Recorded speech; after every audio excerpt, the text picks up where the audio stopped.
triple drop kick. Beautiful. Luke Williams outside the ring. Now it's Butch Miller. Now Jack Victory. As Terry Taylor and Fantastic. They promised Houston wrestling fans they would be ready for this battle, and they're not letting down the Houston fans at all. So the Fantastics and Terry Taylor. And now Terry Taylor displaying the walk the Fantastics are made famous.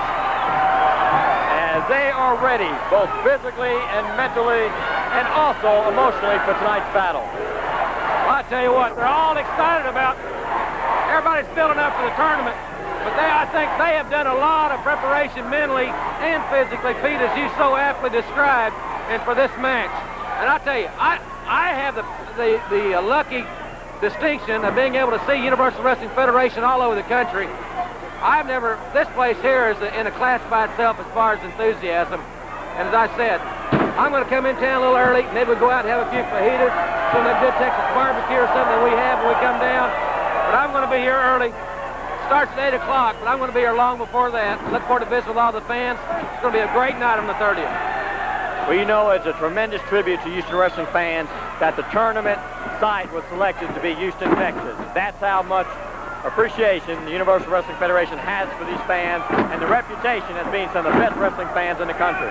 Exactly right. It's a great tribute to the people. We took that in consideration. And also your involvement, Paul's involvement in the promotion, it all took it in accounting as we got great action. I'll tell you what, the Fantastics and Taylor are on fire in Texas. The fire is burning deep in the heart of Texas tonight.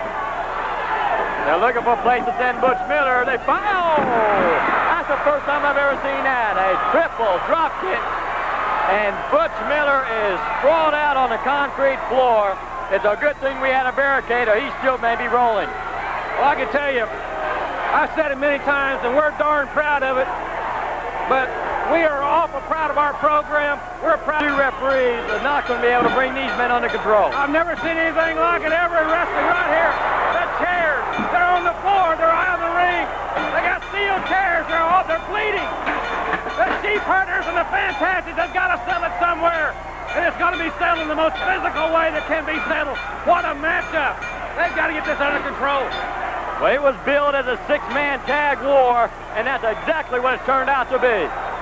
As we've got them battling up the aisles now. Up the aisles.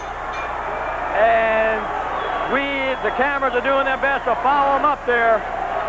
But they cannot go all the way down deep to the Coliseum. And Jim, that has to be one of the wildest tag battles I have ever seen. I've never seen a wilder match in all the years I've been calling the action. I've never seen anything like it. The point I want to make is that when the Sheepherders and Fantastics get back in the ring and get it settled, somebody's going to get hurt. And it's going to be one of the most physical matches ever in wrestling. They got to think long and hard before they sign contracts for that. You can bet this issue is going to be brought up to the wrestling officials at the Universal Wrestling Federation. As Jim Ross has pointed out, something has to be done with this issue. When these men get inside the ring, it explodes, and it's a dangerous explosion. Referee Eddie Gilbert has declared this match as double disqualification. So that's the official verdict. A double disqualification. And one of the wildest tag battles you're ever going to see. No doubt about it. And well, I tell you, it's been a great hour, and we've got a lot more excitement coming everybody's way. As I said, next week we hope to hear from Dark Journey, and we'll have some real key interviews from specifically Pete. Michael Hayes has made a very bold statement. We'll hear that next week. We'll be back for more Houston wrestling action in just one moment. Let me say this. Sheepherders and Jack Victory, this is just the start right here in Houston. I want to tell you guys something right now. You've got Tommy Rogers, Bobby Phone, and Terry Taylor fired up. Mr. Boss, it's got to be a cage, a scalpel, anything. We want the Sheepherders and Jack Victory, those slimy limeys, right here in front of all these great Houston fans, because we're going to make them twice as bloody as they thought they made us. That's right, Mr. Boss. You know the Fantastics have some tough battles, but we've never been in tougher battles than you, Sheepherders, and somebody's going to get hurt. We need to cage this in. We need to get somewhere where we can get a hold of them where they can't run. So Sheepherders, right here in Houston, was where we want it all to take place. Right here. You're in the challenge, so either you take it or you don't. Either you're a coward, and you better take it. Well, say, you just told me before you wanted to wrestle them in barbed wire. Anything, it don't matter, Mr. Bush. We are sick of it, brother. America, live it or leave it. And if it's up to Terry Taylor and the Fantastics, you're going to leave it on this next Houston card. You still mean that about that barbed wire? Anything, you see this blood, and that blood, let me say something right now, it's all going to come to a head, ain't that right? Mr. Boss, whatever you can get them to sign, we don't care. Cage, barbed wire, scaffold, it does not matter, because Bobby, myself, Tommy Rogers, and Terry Taylor, I know we're fed up to here with them. You know, I want to say this right now, Mr. Boss. A barbed wire matchup we have, it's the most deadliest match in the world, and we don't mind taking the Sheepherders on a barbed wire, because we just don't care. We're going to get it done in Houston. I want to tell you, ladies and gentlemen, that the people are talking tonight about the huge tournament on the 30th of May. These fellows are talking about meeting the Sheepherders and in a tag match and talking about barbed wire. We'll have more to say about that, I want to tell you, because if they want it, they're going to get it. And so are you out there. You're going to get it and see it. And here at the Coliseum, we're anticipating the greatest show that has ever been offered in wrestling in the city of Houston, and that goes back more than 60 years. Our ticket sales Monday, and it's and it is Brett Sawyer, who is I keep wanting to call him Buzz, and I know that Buzz Sawyer is an entirely different individual. But you're going to see these two fellows in a battle that is going to be testing each of them. They are evenly matched for weight. They are evenly matched for experience. And a win means a lot here because it's going to move one of them ahead and one of them is going to fall behind. Gustavo Mendoza from Havana, Cuba, and Brett Sawyer. And there was a demonstration of being able to hang on to a man while you were moving around, but it didn't get Mendoza very far. He stayed with it, but he didn't quite make it. Now here at ringside tonight with us we have Jim Ross, whom many of you hear on the Universal Federation Wrestling programs, and we are happy to have you here, Jim, and it's going to be a good night for action. Thank you very much, Mr. Boss. It's a great pleasure to be here in Houston once again. We're 1 week closer to the big tournament on Friday, May the 30th. We're all excited about that. We've got great action in the ring. We're going to see some super action later in the hour, including Kamala will be here, and we're also going to see some great interviews. But as usual, it's a great privilege for me to be here at ringside with you. This is a great building, and I love being in Houston. Well, I like to be here all the time, so we have a privilege, and I think we recognize that fact. So Brett Sawyer tries to sneak up behind Gustavo Mendoza. He takes him down nicely and covers him. So he is trying to give the bushy-haired Cuban a wrestling lesson, and as he covers him, he makes it difficult for Mendoza underneath to find any air between the canvas and his shoulders, and this means struggle, and any additional struggle is going to keep these fellows from, that's right, we're going to keep these fellows from giving everything they have on the offensive. One of them has got to strike in there on the defense. Sawyer is smart enough to destroy Mendoza's balance for one thing, and to destroy his ability to use that leg. Pounding away at it is a time-honored practice. Follow up until you have hurt a man. Exactly right, and we got it. Brett Sawyer. Oh, Mendoza went for a real high-risk maneuver. Sawyer got out of the way. I was going to say Brett Sawyer's got to turn the table. He's got to turn it very rapidly here, because Mendoza is definitely on the offensive. There's not a lot of time left in this match. Brett Sawyer's got to turn it around in a hurry. Well, Sawyer's in trouble. Here comes Mendoza, and he has blasted him to the head. There's one, there's two, and close, but not quite what Mendoza needs in order to win this match. He's got to get that 3 count. Trying to set Sawyer up. Oh! That was a crash. He got in there that time with his elbow stuck ahead of him, and the body did the rest. Boy, what a collision. You can hear it echoing all over this historic facility. And now, as I said, Brett Sawyer's got to turn it on and stay on the offensive. He's got to stay on the offensive against this Cuban. And he's doing it. As he moves in, he goes for the lift and the drop, and oh, the back body drop just made this ring shudder. There's one, there's two, and Mendoza came out. There are 4 minutes remaining in this 20-minute time limit match. And Sawyer, he delivers a beautiful drop kick. He gets up there where he can hit a man and hit him hard. There it is.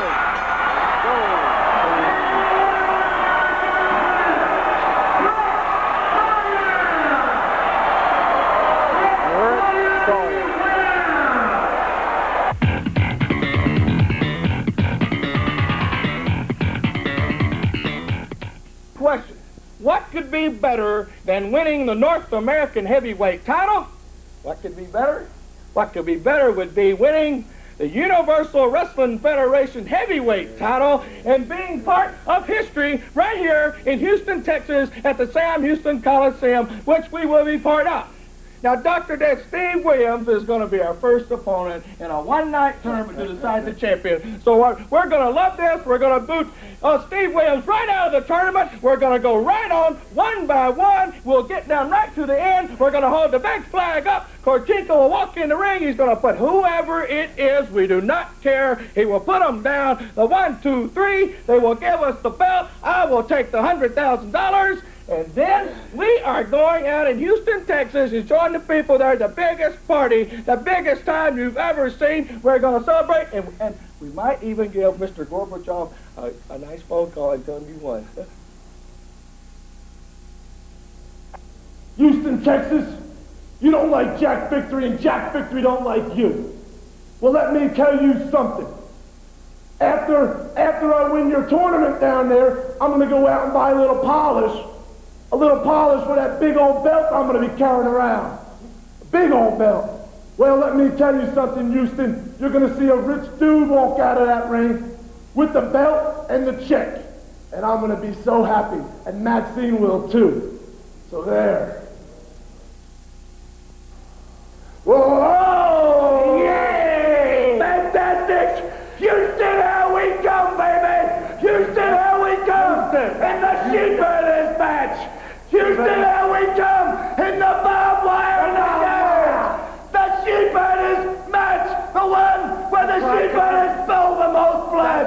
The most fair type of match in professional wrestling today! And Fantastics, as we get those pretty Yankee bodies of yours and tear them to shreds on the barbed wire! Shreds! Think of the universal belt you stole off us!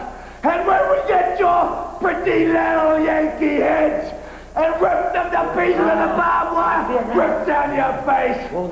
Think of the $1 million you cost us. You stole from us. And when you got no bloody Yankee blood left, that's right. When it's all gone, all run out of their bodies, then we're gonna pin you for the universal titles. Watch his hand! Watch his duck! Watch his Duggan! Watch his Duggan's got a chair! The fire! Duggan blocked the fire with that chair! Woo! Duggan, I don't know if he's got his feet. Hello again, everybody, and welcome to another exciting hour of Universal Wrestling Federation. I'm Jim Ross, along with Cowboy Bill Watts. The president of UWF will describe the action. Ladies and gentlemen, it's going to be a tremendous hour. In this hour, we'll be giving you the third trivia clue, so be watching your screen very, very closely. We'll also have some information on how you nonprofit groups and organizations can have a fundraiser sponsored with the Universal Wrestling Federation. Get your pencil and paper handy for that announcement later in the hour. Plus, the big tournament in Houston, Texas is for the retirement of the North American Heavyweight Championship. The UWF Heavyweight Championship will be crowned in a one-night tournament in the Sam Houston Coliseum Friday night, May the 30th. We'll have more information on that. Also, Superdome tickets go on sale on Monday, May the 19th. The next Superdome in New Orleans is, of course, on June the 14th. Bill, we saw some great action. Hacksaw Duggan, no doubt about it, is a marked man in the Universal Wrestling Federation. And we'll talk more about that as the hour progresses. Well, Jim, wait a minute. I think that's very important because Duggan wants to be the man to retire the North American title undefeated. And there's a lot of people trying to lift it from him because they've heard about the tournament. Many people have been signed into that great tournament in Houston on May the 30th. And Duggan is definitely marked man, and the efforts are intensified. I'd like to diverse 1 second here because last week I came here to the Tulsa Convention Center and I saw Dale Apollo Cook win the super middleweight world's title, WKA title in kickboxing, in a great match that he totally dominated for 12 rounds. And he beat Tony Dynamite Smith, the champion. It was a great victory, and I think everybody in this area should support him. I was really impressed by the way he handled himself and the condition he was in. It was an exciting bout. And I know we got some exciting matches. Let's go to the ring announcer right now for our first one. Ladies and gentlemen, introducing first from Tennessee at 230 pounds, Tracy Smothers.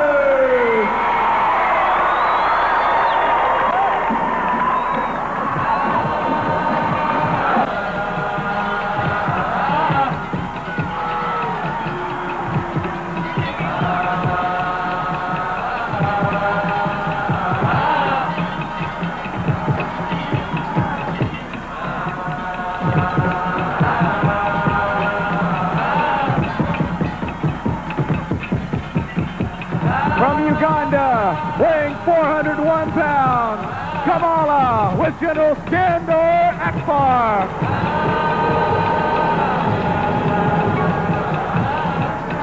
One fall or 10-minute time limit. Jim, he's awesome. 408 pounds. He's huge. Tracy Smothers is a big man. He's 6'4" and 230 pounds, and he'll actually be dwarfed. It's hard to find guys that pound for pound and size-wise can match Kamala. He's a massive athlete, and of course, General Skandor Akbar has referred to him of late as the 8th wonder of the world, and he may not be too far off there with that description. And Akbar wants him to not only to strip Duggan of the North American title, but to end Duggan's career. It's a vendetta. Akbar says he's back. Kamala is, if anything, is bigger and seems to be more vicious. Starts just like he always does. He attacks. He only knows one way to go. Two-handed chop to the kidneys. Circle kick. Which is amazing for a man 400 pounds, Bill. He's so agile for a man his size. And he just leveled Tracy Smothers right then. And then quickly gets on him. He gets on him just like his heritage. When it's a wounded animal, he attacks.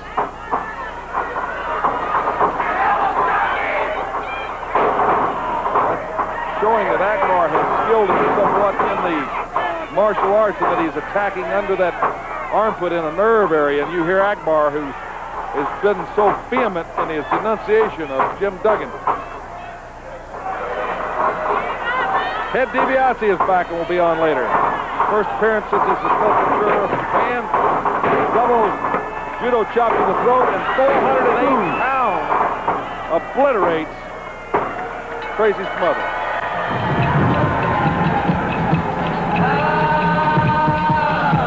408 pounds Kamala with a tremendous victory, ladies and gentlemen. Like he's covering a piece of raw meat there. It's his prey. He's captured it, and only Akbar can pull him off. Ladies and gentlemen, we'll be back with more exciting Universal Wrestling Federation action after this timeout.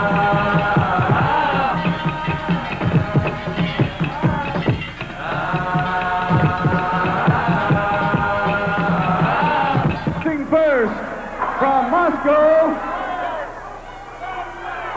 Woo! Ain't it great to be alive and be in the UWF? It is my distinct honor and pleasure to bring to you the biggest and the greatest Russian athlete in the history of professional wrestling. From the Soviet Union, 360 pounds, Hot Stuff International brings to you Korstia Korchenko.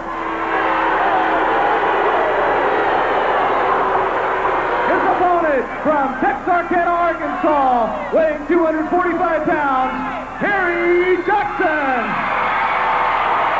This match, one fall or 10-minute time limit. See a lot of American flags in the audience. I hope so. You know, that Russian flag just makes me feel.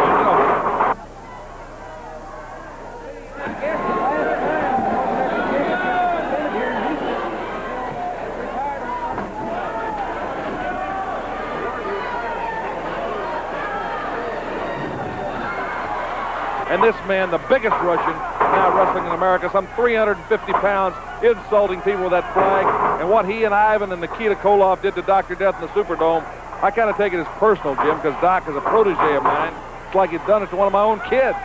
So I have a hard time remaining neutral and unbiased, and I know some of the fans have even noticed that in the letters they've written me, but I'm sorry, I know what Russia is. And I can't stop them from coming here and wrestling, because this country is a country of free enterprise.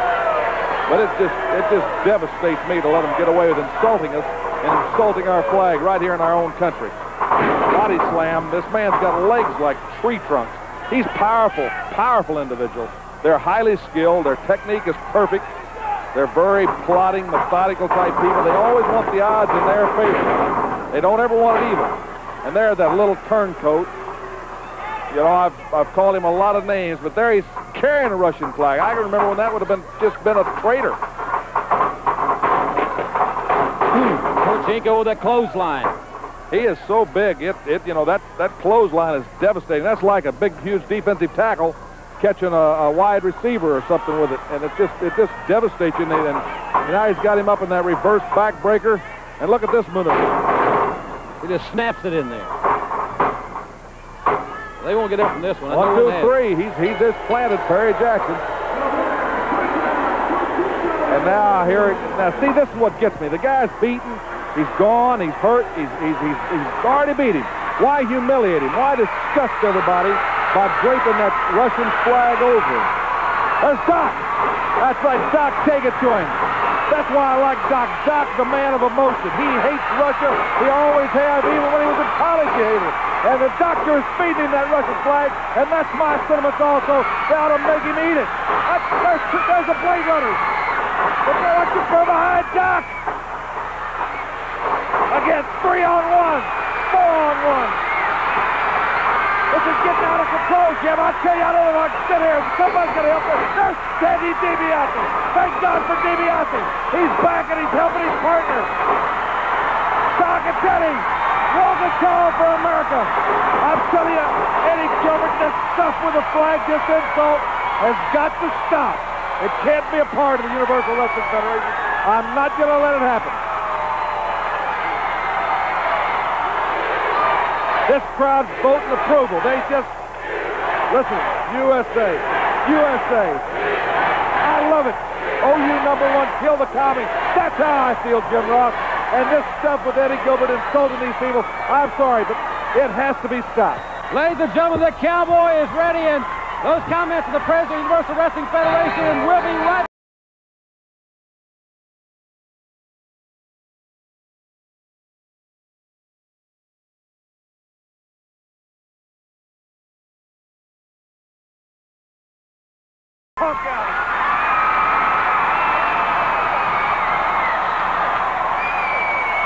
Bring hot stuff Eddie Gilbert out here. This has gone too far.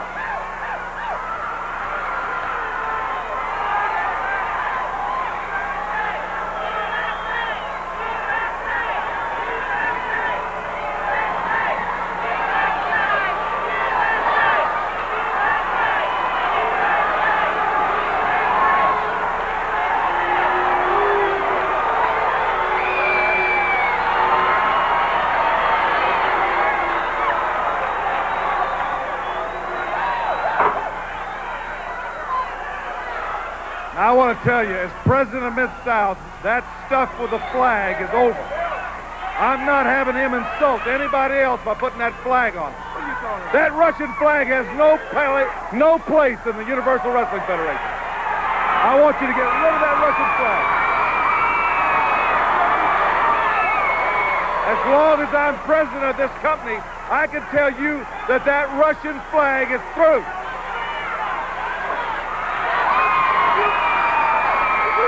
You can't do that to me. Go ahead, run your mouth so you make a bigger fool of yourself. You can't do that to hot stuff, Mr. What? I can't do it to you.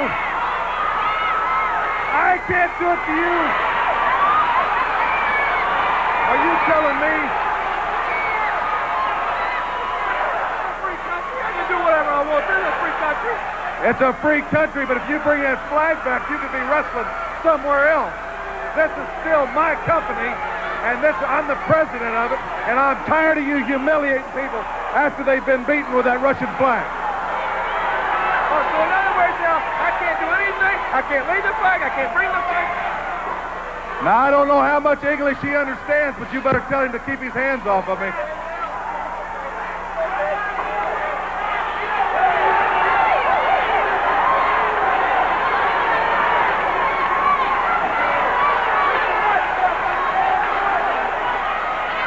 I'm out here in my official capacity.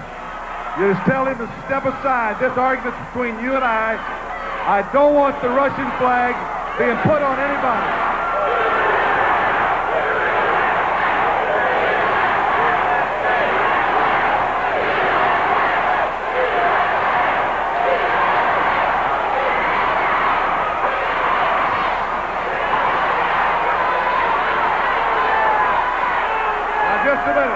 Just a minute.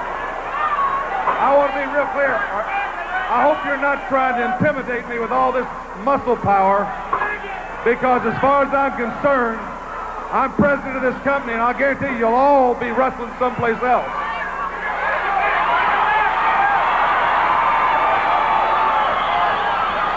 Just keep them back. Keep them back. Just keep them back there.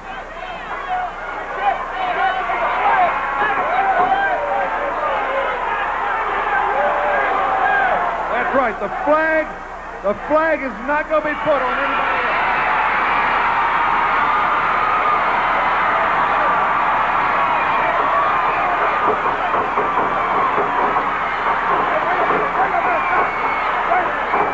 Wait a minute.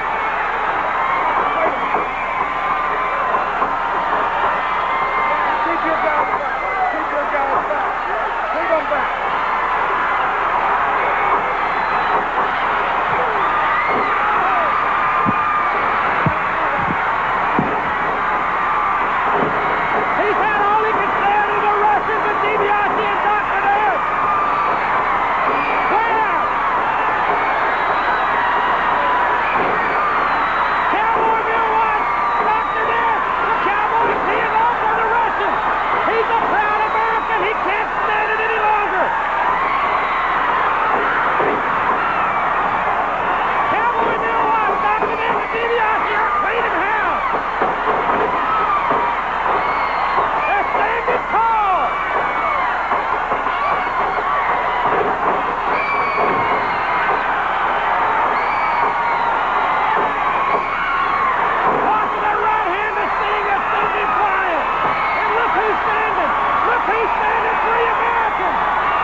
Putting on the glove, getting ready for war.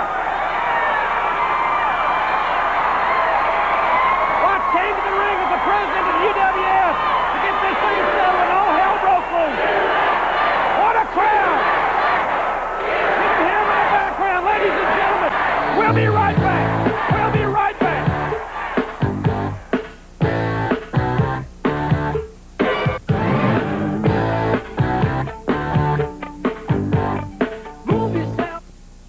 Folks, you want to talk about history, you want to talk about tradition, you talk about this, the North American heavyweight title. There's been some great champions that held this title, and I'm proud to be one of them. But now they're getting ready to retire this title. And baby, I'm looking forward to being the champion when they retire it, because of all the people they remember, of all the champions throughout the year, the one's name that's going to be down on the walls, the one's name that's going to be in the history books, is the last one to hold the title. And I'm not only going to be the last, I'm going to be undefeated as I come through with it, with the help of your support.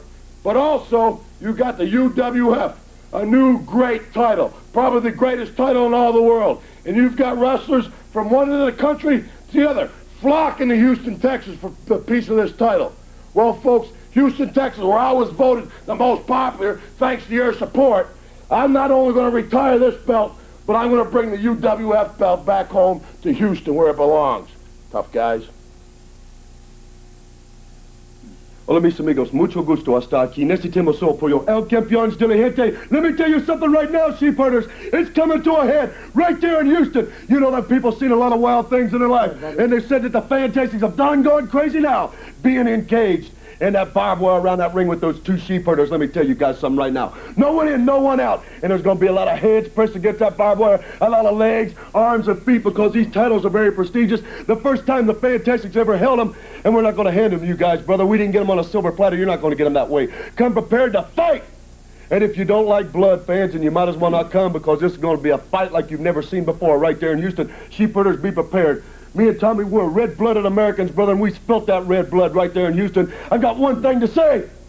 With the people behind us going, USA, USA, you slimy limeys have got one place to go, and that's down. And when we see that, brother, we're going to put a smile on our face, and we're going to party with all the people in Houston. Be ready, barbed wire in a cage. Come get these belts if you can. Just a few moments. I don't know what I can say to describe what has just happened here. This place erupted with patriotism. As you see behind me, Freebird Michael Hayes, who apparently is going to occupy the chair that the president of the Universal Wrestling Federation, Cowboy Bill Watts, has vacated. Understandably so. Cowboy Bill Watts, we'll talk about that situation more. Michael Hayes will be providing the color in this match. Michael, your comments about what we've just seen. Well, obviously, the Cowboy's not going to be able to come back here because he's probably out of wind. He knocked those guys around, so I know you need help. And I know the ladies would love to look at me. So let's go to the ring and let's go to the action. You know, this headset kind of messes up my hair. Let's go to the ring about it. Mike Wilson. Ladies and gentlemen, from Havana, Cuba, at 240 pounds, Gustavo Mendoza.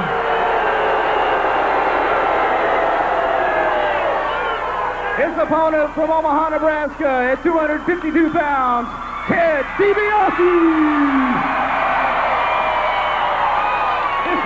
One fall or 10-minute time limit. Ted DiBiase making his debut back on the Universal Wrestling Federation. Almost said Mid-South Wrestling, the Universal Wrestling Federation. Of course, it's Universal Wrestling Federation. Why do you think they got the money to buy the fabulous Freebirds, the biggest contract in history? Heard of $1 million contract. That's right, brother. $1 million.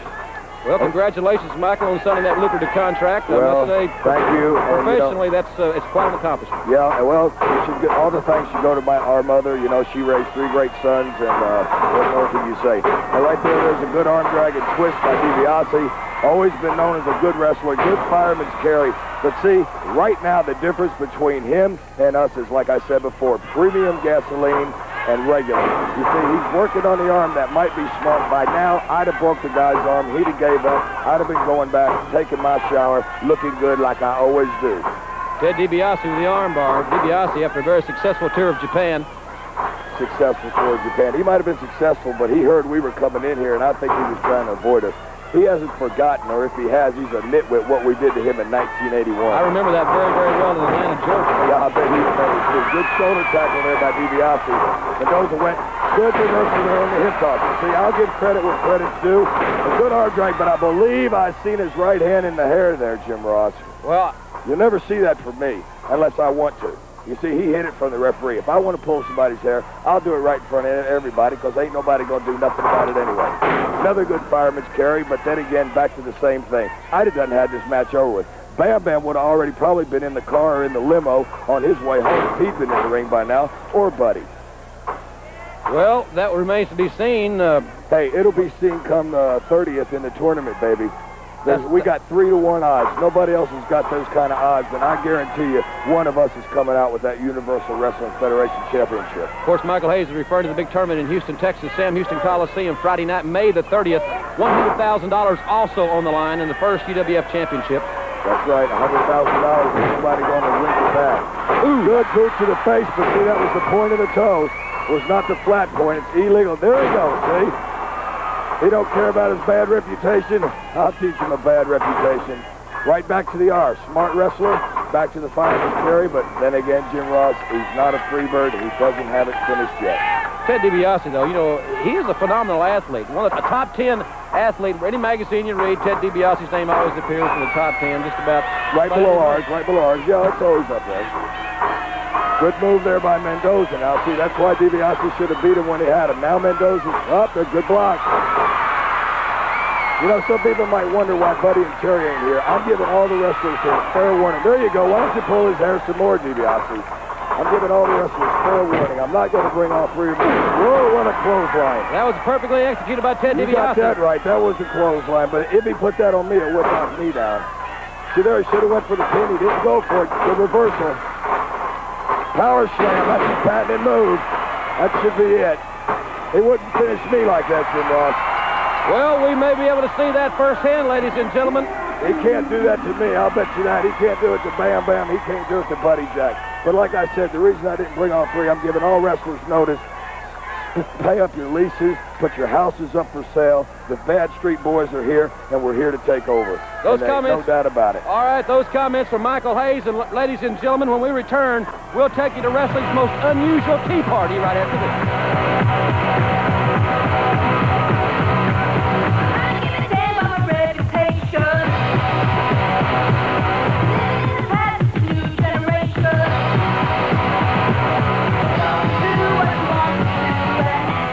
Wrestling Federation, we mentioned that we had been receiving a tremendous amount of mail, a lot of phone calls regarding the whereabouts of Dark Journey. We also mentioned as the hour progressed that we would have Dark Journey here with us, that she had consented to be on camera, and that we would be interviewing her. We're going to be doing that in just a few moments. I also had an interview set up with Lady Maxine because there's some very specific questions that need to be addressed in her situation. So in the next few moments, I'll be interviewing the bad girls of the Universal Wrestling Federation. First of all, let's start off with Dark Journey. Obviously, you have been gone. Where have you been in the last few weeks? Well, where have I been? I've been enjoying myself. I've been having a really good time. I did a little partying, little ventures, business ventures, basically spoiling myself and living my lifestyle. Sounds like a lot of fun. Where and why, more specifically, did you leave the Universal Wrestling Federation in the first place? Looks like things were really going your way for a point in time. Well, it's kind of obvious. You were there when I said it. If anyone doesn't hold the titles, I'm not going to be behind them. I'm out for winners. I'm out for championships, belts, titles. I'm out for the top, and that's where I want to stay. And as long as whoever I'm with stays there, I'm right behind them. Pretty cold facts of life, but that's her prerogative. And now let's ask a couple of questions to Lady Maxine. Without a doubt, the two biggest victories in Jack Victory's career have been against Steve Dr. Death Williams and Terry Taylor, two superb athletes, two world-class competitors. But I think that your physical involvement at ringside perhaps was a deciding factor in this athlete securing a victory. What is your opinion over your involvement? Wait a minute. In the record book, it went down as a win. 1, 2, 3, and that's all that counts. All right, it sounds like you're pretty adamant as far as your stance as far as that's concerned. I still feel like you were interfering in the match, but be that as it may, I didn't come here to argue. I want one more question. What are your future plans for Jack Victory? Well, I think he's made of championship material. I think that's the only thing that girl and I have in common is that we both want to back champions. In common?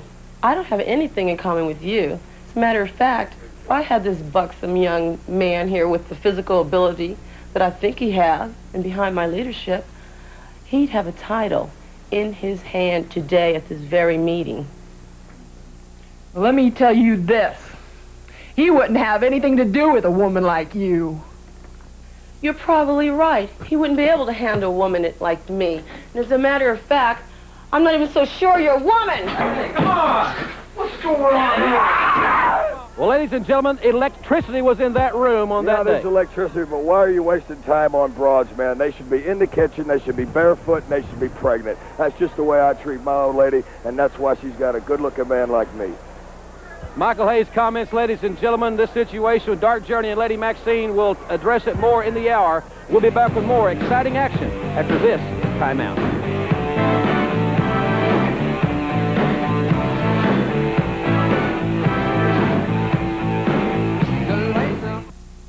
Missouri at 242 pounds, David Peterson.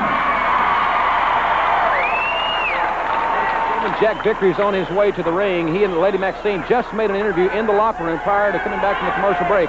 Let's hear it now. You're not going to get away with that, you sleaze bag. You're not going to get away with throwing a drink in my face. I'll tell you something, Dark Journey. You get yourself a man, a mighty big man. Next week on television, I'll take care of him. Let's go. We got to go wrestle. And introducing from Atlantic City, New Jersey at 240 pounds, Jack Victory. Also, Lady Maxine. Maxine. This man's one fall or 10-minute time limit. Here we are, ladies and gentlemen, back Universal Wrestling Federation. Jim Ross, my guest, is Freebird Michael Hayes. That's Michael P.S. Hayes, and the P.S. stands for Purely Sexy. You know something? I think Lady Maxine there probably won homecoming queen at Transylvania High School or something, man. By acclamation, perhaps. Yeah. Ladies and gentlemen, don't forget now, get your pencil and paper ready, as they say. We'll have that fundraiser information for you coming up in just a few moments. Great way to raise funds for your nonprofit group or organization. As we see Dave Peterson back Jack Victory into the ropes. Carl Fergie, the third man in the ring for this particular event. Coming up in a few moments, the Fantastics will go against Mad Dog Buzz Sawyer and Rick Steiner in tag team competition. That should be an exciting tag team matchup. We'll have it for you right now. That should be a very interesting match, one that I want to scout, because definitely there are a lot, and I mean a lot of good talent here, and tag teams especially. We are the premier tag team, but there's only one way to stay on top of the mountain, and that's to see what's underneath. Thought it was rather interesting, Michael. Dark Journey has been challenged by Jack Victory and Lady Maxine there to bring them any wrestler to the ring next week for Wrestle Victory one-on-one to settle the situation. Well, you know, like I said before, you know, I just got a couple of uses for broads, man, and, you know, I don't mind seeing broads fight, because when I go to the bars all the time, that's some of the best fights I've ever seen when two broads get into it. But they ain't none of my business. See, my business is wrestling tag team specialty. And on the sideline, of course, I'm a great rock and roller. But I'm here for wrestling. I'm here to scout. That was a great arm drag, hook over, and cover. He didn't have enough. He should have hooked the leg. He might have got the pin count there. Speaking of rock and roll, I understand you have a new album, perhaps ready to release. Yeah, we got something there. It's going to be good. It's going to be real hot. But the thing is, it's going to come out when we're ready. It's hard to do two things at one time if you're going to put 110% out. I'm a wrestler first, a rocker later, and I'll give people exactly what they expect, real rock and roll, like when they get real bad street when they see us. Peterson now with a hammerlock on Jack Victory. Maxine is up on the apron. He has no business there. And Victory, wait a minute, he just threw him over the top. That's a disqualification. You know what I think? I think Peterson jumped over. I really do. I think Peterson. Michael, really? No, I think Peterson seeing the match wasn't going his way, so he doesn't want to get beat here on the UWF national TV. I think he's trying to find an out to get an easy disqualification win. There you go. You cut that wind off, baby. Ain't nothing left. Good stomps there. Nice and legal. Jack Victory looks like he's rocking and rolling now, Daddy. Well, they weren't really legal. He was out of the ring. You had to be in the ring to be legal. Well, you know, I mean, it's kind of legal. He did it before the count was broken. Kind of like a rubber band. You know, you have to know what you can stretch and what you can't. Peterson coming back in the ring now. Victory trying to take over. The momentum has definitely changed in this match. Good elbow right to the sternum area. That'll take the breath out of you. Run that head in the canvas. You know, with our television program now going into some 60-plus cities throughout this great land of ours, and the rankings being so important, one-loss record, this is a very key matchup for these two individuals. Of course it is. They're both up-and-coming wrestlers, and when you're on television, man, you're showing your stuff. Now, see, that's how quick it can switch. Both of them are making the mistake, as DiBiase made a mistake of not going for the pin quick enough. Get your money and go home and party. That's my theory. That's my brother's theory. That's why we are the Bad Street Kings. That's why we're the World Six-Man Champions. And the Freebird Fantasia will be in Memphis, Tennessee on Friday night, June the 6th, at Mid-South Coliseum. Lord have mercy, Memphis. They are rocking and rolling. They're calling Grand Theft, which is the home of Bad Street Incorporated, and they are just waiting for the Sheepherders. In fact, the whole UWF organization. Memphis is a hot wrestling town. I know it. I wrestled there, me and Terry, when we were teenagers, and it's ready to rock and roll, and we are too. Duck the clothesline, but see, that wind is out of it. And there you go. Work right on it. Well, legal kick to the gut. Things like that will happen when someone's stomping your chest and your stomach, obviously, right? Right. And there he goes. But see, once again, Jack Victory needs to go for the pinfall. The guy is out of wind. See? Good move by Peterson. Very good move. He grabbed the hair.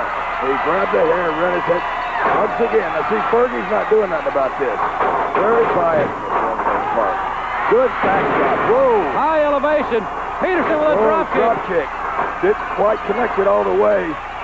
Sent him stumbling back. Here's a good turnbuckle. Larry, what's she doing? She held on to him. Yeah, but that kind of stuff's supposed to be safe in the bedroom, man, not the Well, wrestling. Peterson, obviously, she held on to Victory to save Victory from coming out of the corner, and Peterson missed the drop kick, and now Victory trying to take over. Going for a suplex here. Oh, whoa. Face first. Face first, that's it. You know, she looks big enough where she might be able to beat up David Peterson. Well, I don't know about that. He got the 3 count. In any event. He got the 3 count, and that's what matters. He's made more money than Peterson made, bottom line. It's going to be interesting to see who Dark Journey brings to the ring next week to go against that pair. And ladies and gentlemen, we'll have that fundraiser information for you after this final timeout from the Universal Wrestling Federation.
show you just exactly how ugly I can rearrange his face.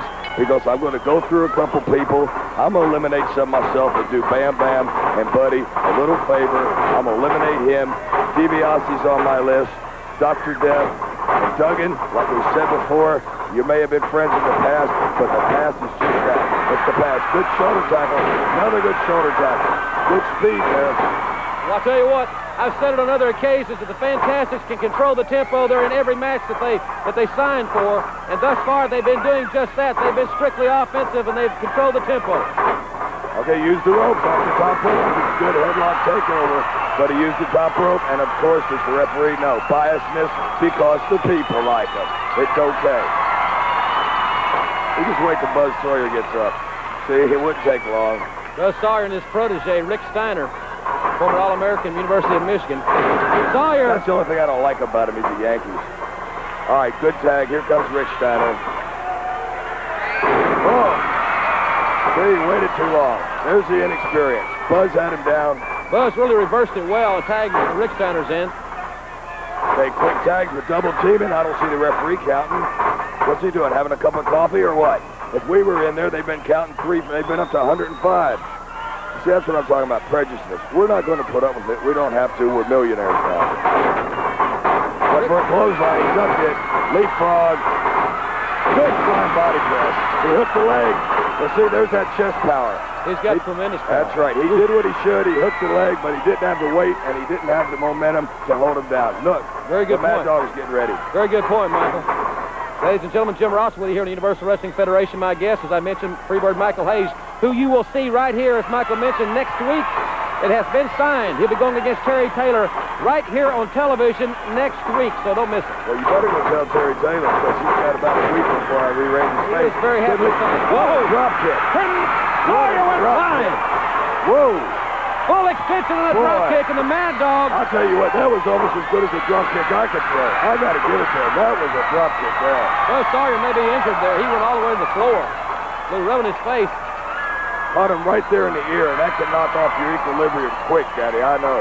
It's only happened to me a couple times. Buzz has been a little unbalanced, Michael, in the opinion of most for a long, long time, so maybe it'll help him. Well, I'm not one to talk. They say I'm 3/4 slow on my oil, and my elevator don't go to the top floor, so I'm not going to comment on his mental stability, but the man can wrestle. Yes, and he ain't through. He's awesome.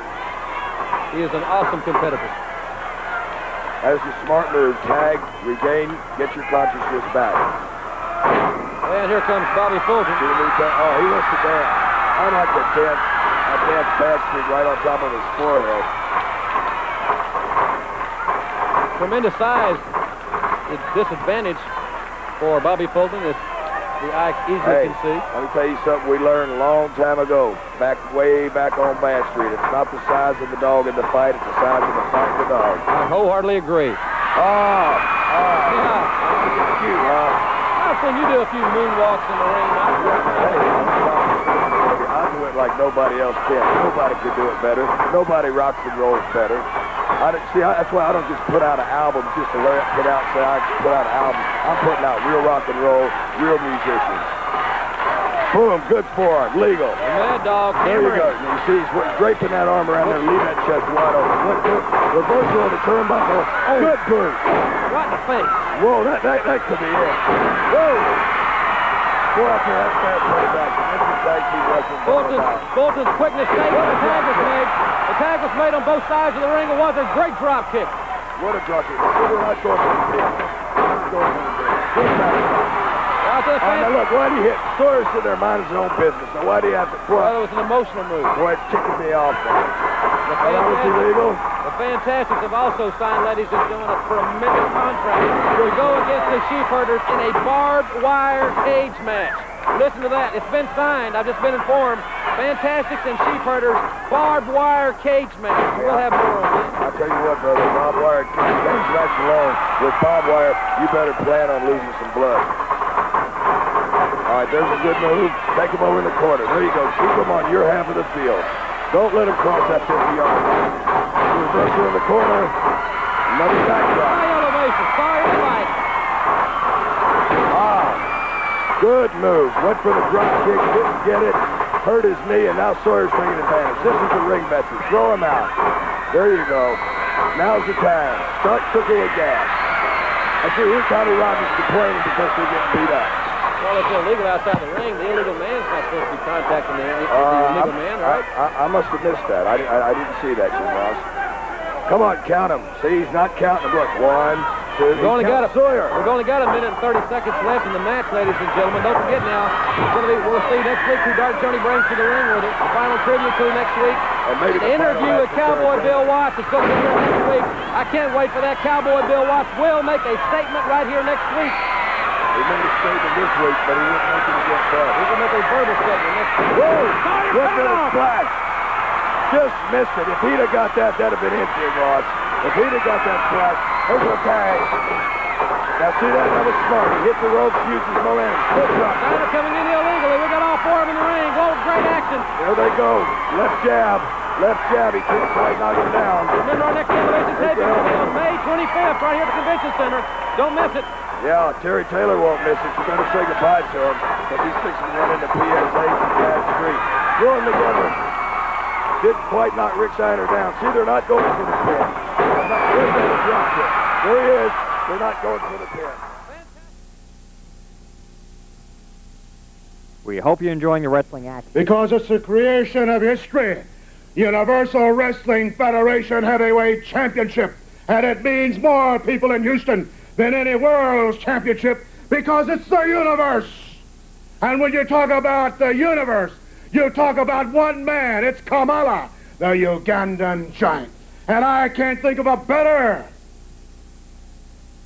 institution, a better company, a better anything than Devastation Incorporated, because I want the first UWF belt. And people all get it, because in the Bayou City, when the general tells you something, you go to the bank. And I just hope it can be Hacksaw Duggan, or Ted DiBiase, or DiBiase, or whatever his name is now. Well, let me tell you right now, in Houston, the new UWF champion will be the 8th wonder of the world, not Andre Kamala. Because of the Astros. Well, the hottest thing, the sensation of the nation, is now here. The $1 Million Kids. That's right, the Fox that rocks. The boys that were born on Bad Street. And we're coming to Houston for one thing, the all-night tournament for the UWF title. And the first seedings, the first pairings, I'm going to take that little sissy punk Terry Taylor and rock and roll a beat on his head. Buddy's going to take care of goofy-eyed Duggan. And then Bam Bam's going to take Coco Beware and kick his behind. Because you understand this, Houston, we beat up everybody we've ever faced. And they didn't pay us $1 million to stop now. And you can tell, I ain't getting older, I'm just getting better. So put it in your bank, put it in your pipe, smoke it any way you like it. When the thing is settled, we got 3-on-1 chance, we'll have that belt. New UWF heavyweight champion. The UWF has awarded this tournament to Houston, Texas, and not only as a tribute to promoter Paul Bosch's 55 years in professional wrestling, but also a tribute to all Houston wrestling fans. It's going to be a night that's going to make professional wrestling history, and you should be an important part of that history at the Sam Houston Coliseum Friday, May 30th. 16 superstars will compete in that tournament. 15 bouts have been bracketed. There'll be 8 bouts in the first round, and winners will continue to battle winners until one bird, Buddy Roberts. Sensational Terry Taylor will go up against Freebird Michael Hayes. Kamala, the Ugandan giant, will go up against the Blade Runner Sting. Dave Peterson battles Jack Victory. Coco Beware will go up against Freebird Terry Gordy. Ted DiBiase will battle Blade Runner Rock. The Russian Korchenko will go up against Steve Dr. Death Williams. Buzz Sawyer will battle Chavo Guerrero. And the winners will battle winners until there's only one man big enough, strong enough to be the Universal Wrestling Federation heavyweight champion. Also, on that same night, an extra added attraction as promoter Paul Bosch has signed for the Universal Wrestling Federation tag team belts inside a barbed wire fence. The Fantastics up against the Sheepherders must be a winner. All this tickets early at the Wrestling Ticket Office, 1919 Caroline in downtown Houston, open Monday through Friday from 9 in the morning to 4 in the afternoon. Also, tickets available at all Ticketmaster outlets and all Ticketron outlets. Get your tickets early, but most important, Houston wrestling fans, be a part of professional wrestling history Friday, May 30th at the Sam Houston Coliseum.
loose around here as Hacksaw Duggan comes into this ring against the great Korchenko. And Duggan is wound up for sure. I think one of the significant points here, Paul, is the fact that Jim Duggan wants to be the North American champion on May the 30th, where he can be the man that goes into the record books as the undefeated North American heavyweight champion when the belt is retired. This match against that massive Russian has so much significance for the big man from Glens Falls, New York. He wants to win it for the people of Houston, and he wants to be the champion on May the 30th when that thing is retired. Well, he's got plenty of incentive, plenty to go, and he is, you can bet, ready to unfold right here with everything he has. He's that kind of a guy. And Duggan wants not only to win to have the belt to surrender on that night of May the 30th, but he wants to win the Universal Wrestling Federation heavyweight title. 2 in 1 night.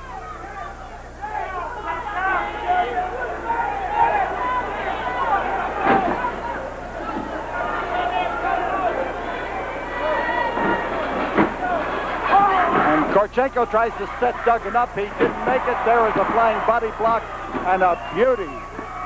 He not only knocked him down, but he had him right where he wanted him. He certainly did. And, you know, we would want to mention that Hot Stuff Eddie Gilbert is at ringside as usual with the big Russian. And Coco Ware, the Birdman, is seconding Hacksaw Jim Duggan for this match.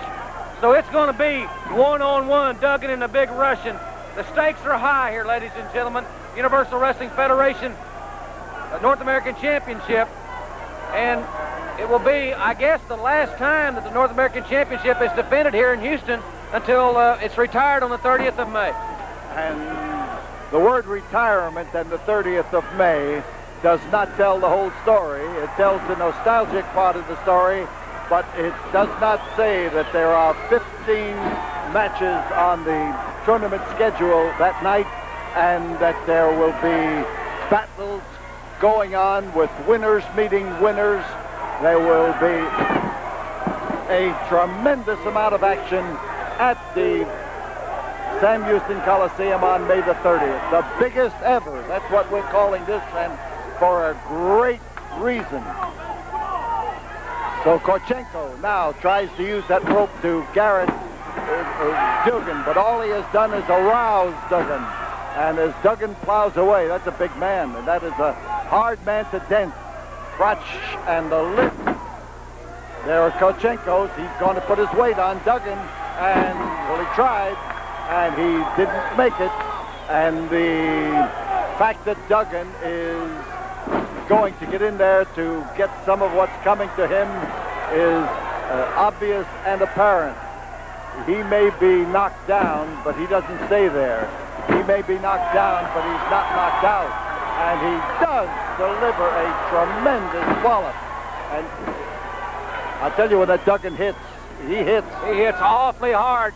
He's one of the stars of the SMU spring game up in Dallas just a few weeks ago, big number 79. And I don't know, they don't play football in Russia, so the Russian wouldn't know anything about football tactics. But that Russian is a big man. You know, the more you look at him, the bigger the guy gets. He's got the biggest legs I think I've ever seen. Well, maybe he does get bigger the more you look at him, but when Duggan knocks him down to his knees, he seems to be about the same size as everybody. And he can be crashed into the canvas, as Duggan is proving. And this crowd here at the Sam Houston Coliseum tonight has seen some of the greatest action of the year. A crotch hold, a lift, and powerful Hacksaw Duggan managed to flatten Korchenko where he could be held to that canvas at least for 2. Well, that's Coco Ware calling for the USA chant, and there is little doubt that there's going to be an atomic explosion in that ring before this thing is finished. Well, this match has been brewing, Paul, as you know, for a long, long time. Hot Stuff Eddie Gilbert has insulted Hacksaw Duggan on many occasions. And like Duggan said, he's not a hard man to find, and that Russian is finding out at this point in time Duggan. Boy, these are big guys. Duggan at 280. This Russian at 350. Wrestling fans, our television time is up, but we do assure you that next weekend right here on Channel 39, we will show you the conclusion of that battle between Hacksaw Jim Duggan and the Russian Korchenko. One Hacksaw Jim Duggan.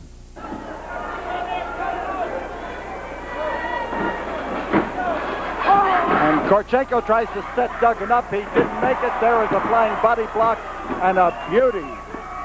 He not only knocked him down, but he had him right where he wanted him. He certainly did. And, you know, we want to mention that Hot Stuff Eddie Gilbert is at ringside as usual with the big Russian. And Coco Ware, the Birdman, is seconding Hacksaw Jim Duggan for this match. So it's going to be one-on-one, Duggan and the big Russian. The stakes are high here, ladies and gentlemen. Universal Wrestling Federation North American Championship. And it will be, I guess, the last time that the North American Championship is defended here in Houston until it's retired on the 30th of May. And the word retirement and the 30th of May does not tell the whole story. It tells the nostalgic part of the story, but it does not say that there are 15 matches on the tournament schedule that night and that there will be battles going on with winners meeting winners. There will be a tremendous amount of action at the Sam Houston Coliseum on May the 30th. The biggest ever. That's what we're calling this, and for a great reason. So Korchenko now tries to use that rope to garrot Duggan, but all he has done is arouse Duggan. And as Duggan plows away, that's a big man, and that is a hard man to dent. Crotch and the lip. There are Korchenko's. He's going to put his weight on Duggan, and, well, he tried, and he didn't make it. And the fact that Duggan is going to get in there to get some of what's coming to him is obvious and apparent. He may be knocked down, but he doesn't stay there. He may be knocked down, but he's not knocked out.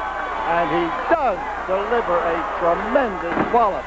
And I'll tell you, when that Duggan hits, he hits. He hits awfully hard. He's one of the stars of the SMU spring game up in Dallas just a few weeks ago, big number 79. And I don't know, they don't play football in Russia, so the Russian wouldn't know anything about football tactics. But that Russian is a big man. You know, the more you look at him, the bigger the guy gets. He's got the biggest legs I think I've ever seen. Well, maybe he does get bigger the more you look at him, but when Duggan knocks him down to his knees, he seems to be about the same size as everybody. And he can be crashed into the canvas, as Duggan is proving. And this crowd here at the Sam Houston Coliseum tonight has seen some of the greatest action of the year. A crotch hold, a lift, and powerful Hacksaw Duggan managed to flatten Korchenko where he could be held to that canvas at least for two. Well, that's Coco Ware calling for the USA chant, and there is little doubt that there's going to be an atomic explosion in that ring before this thing is finished. Well, this match has been brewing, Paul, as you know, for a long, long time. Hot Stuff Eddie Gilbert has insulted Hacksaw Duggan on many occasions. And like Duggan said, he's not a hard man to find, and that Russian is finding out at this point in time. Duggan, boy, these are big guys. Duggan at 280, this Russian at 350. Well, Coco Ware, Coco was up on the apron. He was on the apron because Eddie Gilbert got on the apron on the opposite side, and he was playing counterpoint with Gilbert. And he was knocked into the rope and over the top rope, and now it is Eddie Gilbert who is feeling the wrath of Hacksaw Jim Duggan. And he caught him coming in. Duggan is on top. There it is. There it is. A win for Hacksaw Duggan, but a belt in the back was a cowardly intent by Eddie Gilbert to try to blast Hacksaw Duggan out of the action. In his Coco Ware, and we've got Eddie Gilbert and the Russian making tracks in the direction of the dressing room. But up in the ring, Dr. Death. But Duggan is the winner. Duggan holds the belt. Duggan will be looking forward to the 30th of May when he can put that belt to rest and battle through the opposition for a brand new Universal Wrestling Federation title. And history will be made on Friday night, May the 30th, the very first tournament. You folks are going to see the champion crowned right here at the Sam Houston Coliseum. It's going to be what a night of excitement. And now we say that we'll be back with you in a moment.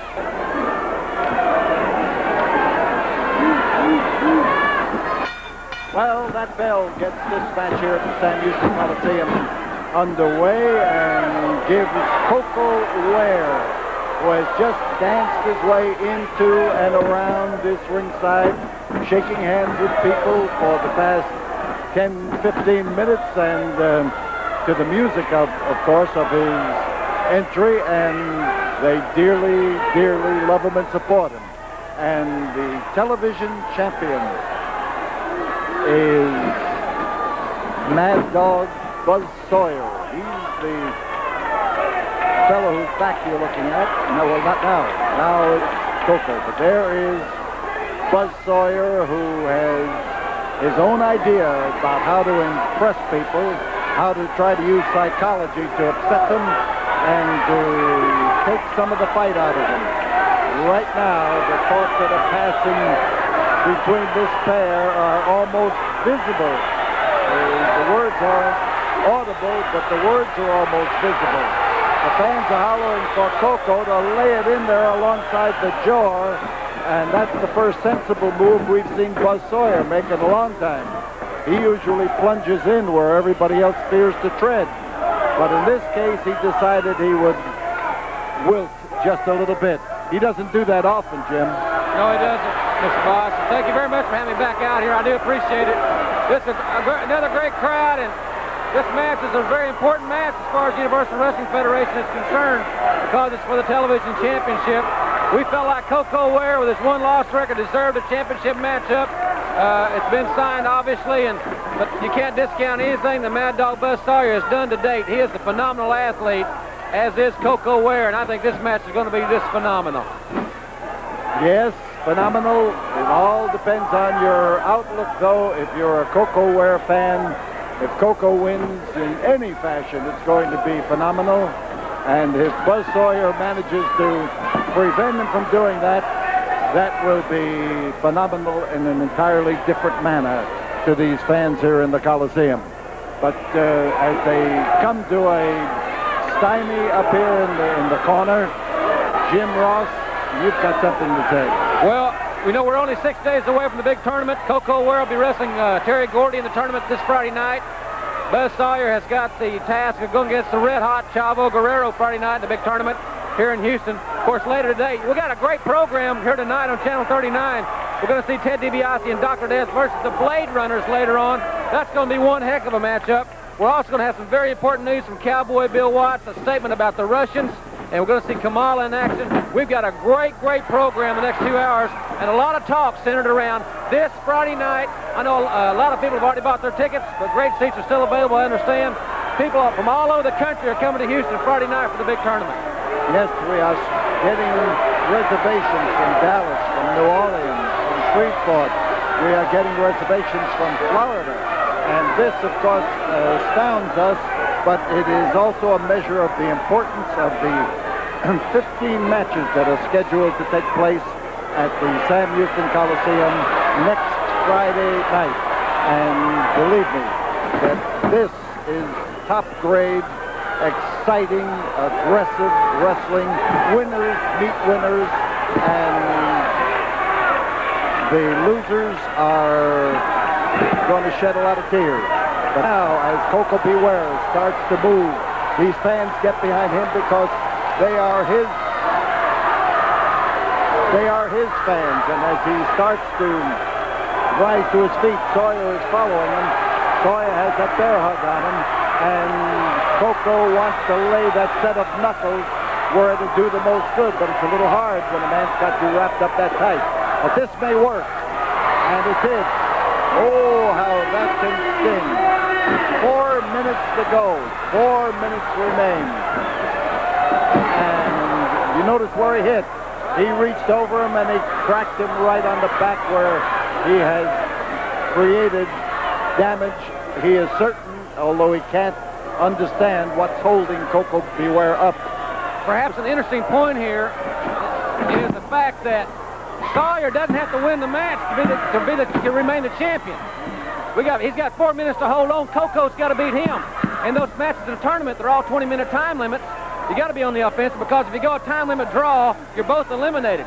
And the final match, the last match for $100,000 in the championship, has no time limit and no disqualification, and there must be a winner. So this Friday night, we're going to see the champion crowned. And before we get to that match, boy, it's going to be so great to see all those offensive matches leading up to the finals. Yes, offensive matches, and this has been an offensive match. This has been the kind of a match. There are 3 minutes remaining, and this match could reach that 30-minute mark, or it could be settled within these 3 minutes. Koko is trying to keep his shoulder from being pushed down.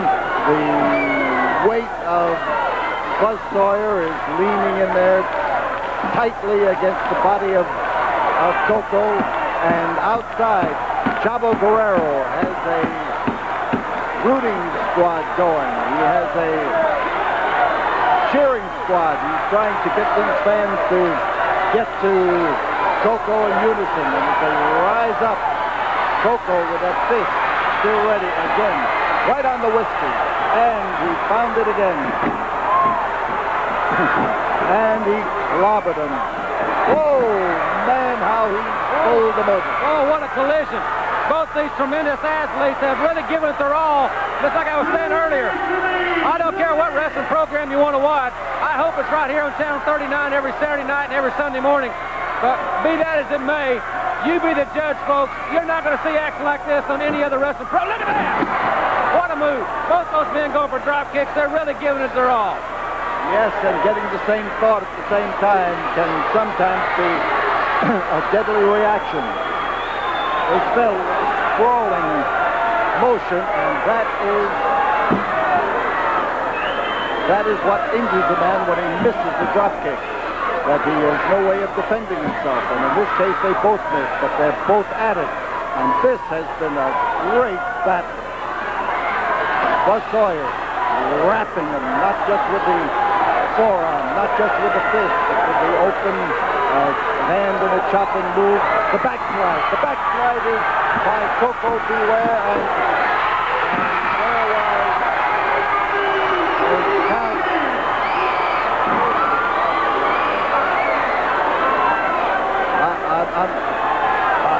I thought that perhaps there was a 3 count there, but there's 1. He barely kicked out like a long 2. But we got Chavo and Rick Steiner fighting to get at each other. The referee's got his hands full. Less than a minute to go here, and these guys have let it all out in this one. And they exchanged those wallops with a willingness, and Koko B. Ware looking to blast Buzz Sawyer, hitting him just across the bridge of the nose, just across the eye, trying to get those wallops in there. There are 15 seconds left in this match as Buzz Sawyer gets in that tournament. Hit him hard, hit him high, and there's 1, and there's 2, and there were only 2. There were only 2. But I want to tell you, Jim Ross, that it's been quite a while since I've seen 2 men so evenly matched go at each other with such ferocity and turn in such a great, great performance. Well, Koko Ware, obviously the fan favorite. We can't take anything away from Mad Dog Buzz Sawyer. Both these men have a lot of God-given talent. They're both phenomenal athletes, and Buzz Sawyer is still the television champion. This match between Buzz Sawyer and Koko B. Ware has been declared a draw. A 30-minute draw for the television title. We'll be back with you again in just a moment. Heavyweight Championship Tournament, Friday, May 30th, right here in the Coliseum. In the first round, you face Mad Dog Buzz Sawyer. No love lost between you two. You know how much $100,000 is in pesos? That's a lot of money. But it's not pesos, it's dollars. And it's for the Universal Wrestling Federation Championship. And it's the tournament. And Buzz Sawyer, I'm getting a little sick and tired of you and that nanny of Steiner. Now, Rick Steiner, I'm going to take care of you today. And next week, Buzz Sawyer, I'm going to take care of you. And then I'm going to work my way up to that title. And I'm going to say something to my people. Porque sabe, público, quiero que sepan que va a haber un torneo por $100,000, no pesos, dólares, por la Federación Universal de Lucha Libre, el nuevo campeón. Esta noche tengo a Rick Steiner y la semana que viene tengo a Buzz Sawyer. Y voy a hacer todo lo posible por representarlos a ustedes y por salir avante. ¡Viva México! Y aquí nos vemos. Chavo Guerrero, he is primed and ready for that tournament. You should be getting ready as well. Sam Houston Coliseum, Friday. Has got the new world belt on the line right there in Houston in front of all of my soul sisters and brothers. And you see, everybody is trying to shoot for that world belt because, you know what, we're talking about dollars and cents wise. And you see, the Birdman ain't never had a belt in his whole career. And you see, I want to break the ice a little bit because I want to be the people's champion. But there's a stepping stone between me getting to the top. Big Terry Gordon, the Freebird. Well, baby, I don't care what you call yourself, Freebird, but it don't take but one time, Terry Gordon, for you to make one mistake. And the Birdman has got you capitalized, baby, because I'm going to tell you, the people in Houston, they love me, and I love the people in Houston. Now, I know Michael Hayes and Buddy Robinson might be around somewhere, but I got friends like old Hacksaw Jim Duggan, Dr. Death around the corner somewhere. They're watching my back, too. So, Terry Gordon, like I said, you make a mistake, remember the Bird will capitalize. What they're doing, especially places like Houston. They have a $100,000 tournament for the UWF Heavyweight Championship. No more North American Championship. And I think what they're doing is the right thing because it gives everybody the same opportunity to win that belt. The pairings have been made, and I think it's going to make for a very interesting night. But it's going to be history in the making. I think everybody in Houston would want to be there. Houston bid for it, and Houston got it. One of the greatest wrestling towns in the United States today. Because those people are behind their favorites. I tell you, they get into the wrestling matches. When it gets hot and nasty, the people are right there with us. And I'll tell you, I'm in there for the $100,000. I'm also in there for that title because this is going to be the first Universal Wrestling Federation heavyweight champion. Now, the guy that was a champion, Jim Duggan, gave up that belt voluntarily because everybody else wanted the same opportunity. So when it comes down to it, there is a lot of money, there is a lot of prestige, and there's a lot of pressure. When it comes right down to it, everybody wants to be the #1 man. He wouldn't have anything to do with a woman like you. You're probably right. He wouldn't be able to handle a woman like me. And as a matter of fact, I'm not even so sure you're a woman. Hey, come on! What's going on here? You're not going to get away with that, you sleazebag. You're not going to get away with throwing a drink in my face. I'll tell you something, Dark Journey. You get yourself a man, a mighty big man. Next week on television, I'll take care of him. Ladies and gentlemen, introducing from Havana, Cuba, at 240 pounds, Gustavo Mendoza.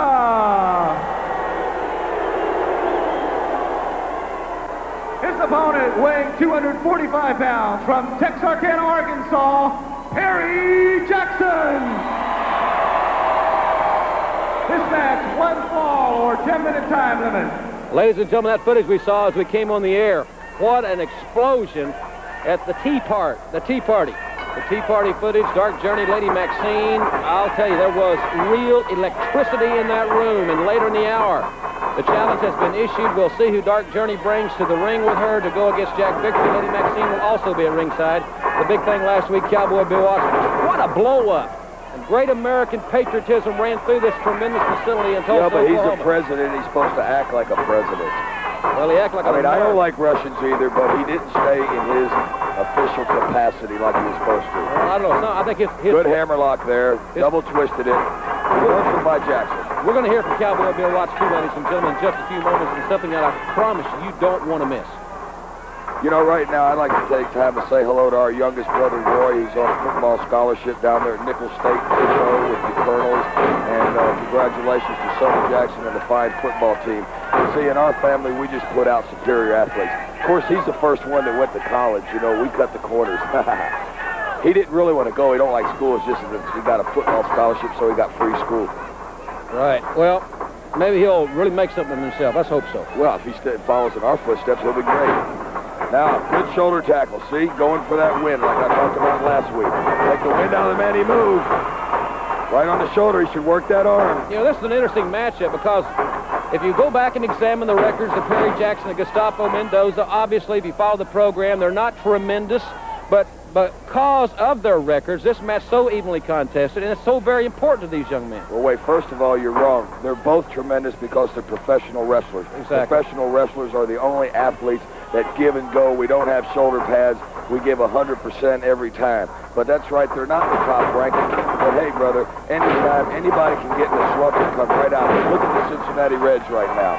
Everybody picks them to win the West. They got the worst record in baseball. You never know when things are going to turn around, Jim Ross. The only thing you can count on is the Bad Street Bunch will always be on top, and we'll have that UWF title along with our World Six-Man Championship.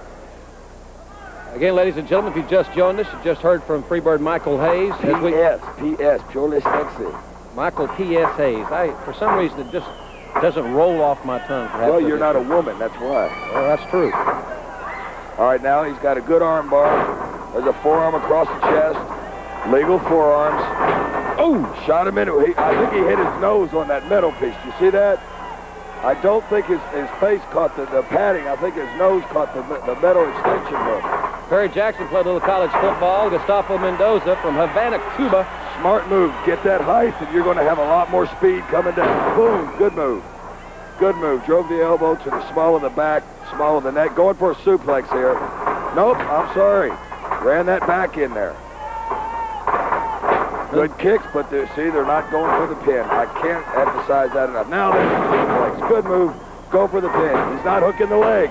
He didn't hook the leg. Boy, I ought to write a book on wrestling. I ought to write a book on rock and roll. I ought to write a book on just looking good. How about humility? Hey, yeah, well, you know, modesty is one of my biggest. He took the clothesline. Oh, great clothesline. Great clothesline. That could be it. That could be it. Well, see, he's not hooking the leg. You got to give Jackson credit too. He's a fighter. He's well conditioned. Definitely. But he's in big trouble. There's the body slam off the ropes, going for it. Oh, the heel still caught Jackson in the head, but I think Mendoza took more of the brunt of that. High-risk maneuver by Gustavo Mendoza. And there's a punch. Now, see? There's a punch. Oh, sure. That's an old Arkansas right hand for that young man from Texarkana. Old Razorback right hand, huh? Well, you take that right hand and sell it for 2 cents on the street corner where I come from. Shot him in. Good backdrop. High elevation. See, they need to be going for the pin. They need to be going for the pin. Fine deal out of the corner. Now he's just got Mendoza down. See, he had him down on the mat and picked him right back up. If you got him down, keep him down. It's like Grandmama said, if they're down, kick them when they're down, put the boots to them. Win if you can, lose if you must, but always cheat. Whoa! Went for the backdrop. Mendoza came across with the elbow to the back of the neck. He looks like he feels he's got it now. Mendoza, you can almost feel the tide turning here. Neck breaker. Ooh! Ooh! And he snapped it. Well, he did. It's just a short one, but it was a snap. And good victory. Good victory. He was holding the tights. Well, I don't think so. I think he was just trying to help the guy up a little bit after he pinned him. Ladies and gentlemen, get your pencil and paper handy. We'll have that fundraising information for your nonprofit groups and organization when we return for more Universal Wrestling Federation action.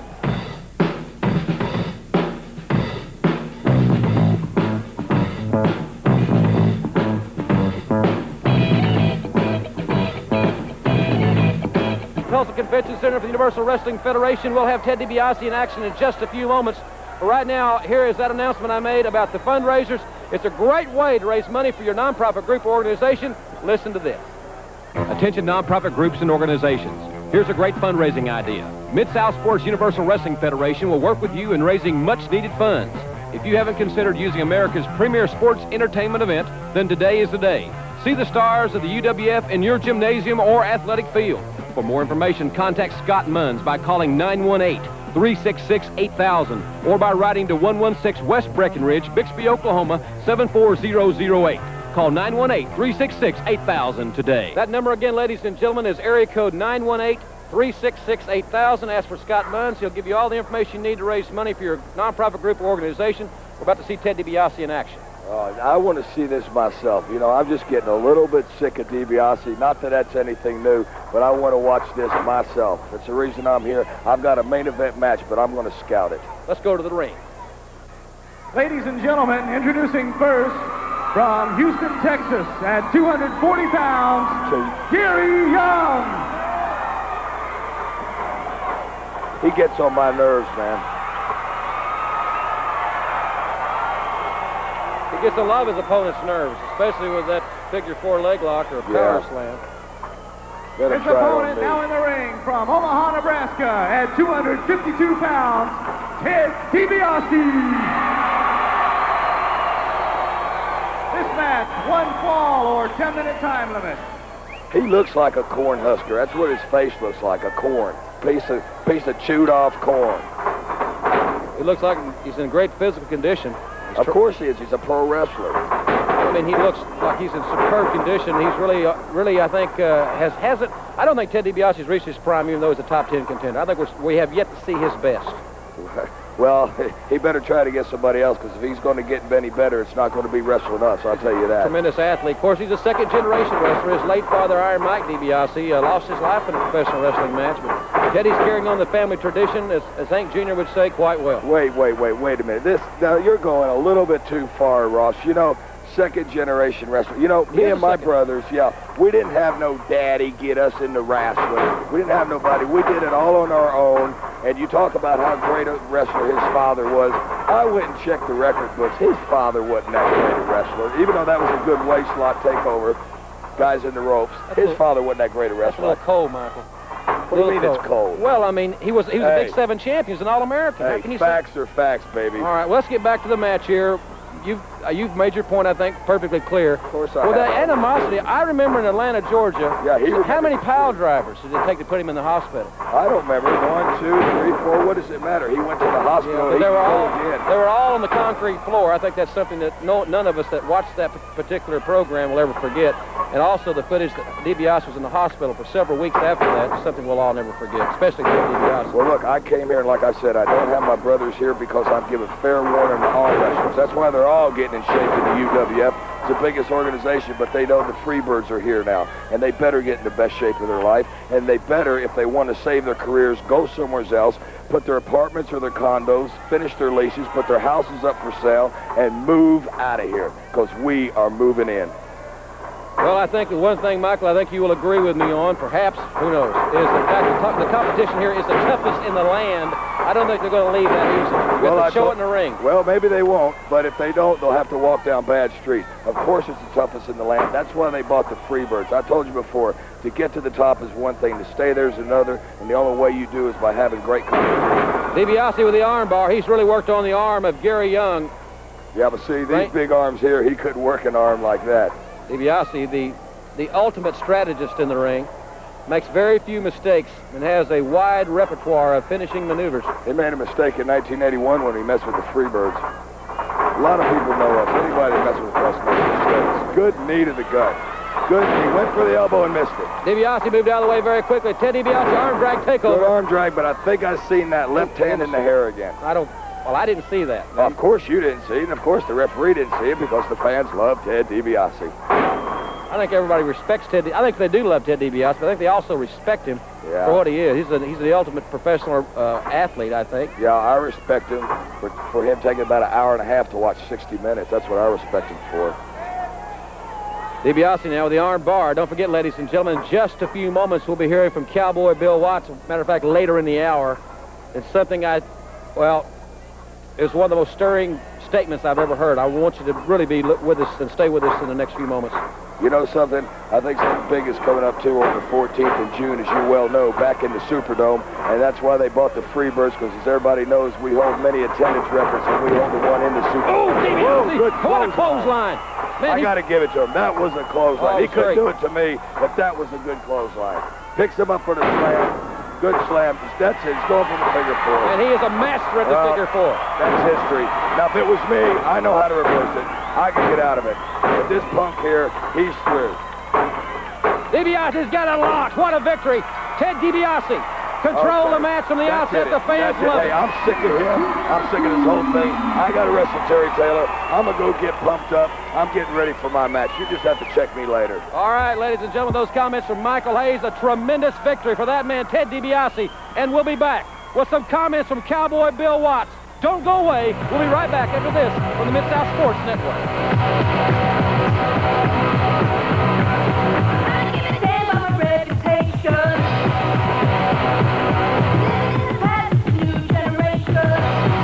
Michael Hayes has gone to the dressing room to prepare to go against Terry Taylor later in this hour.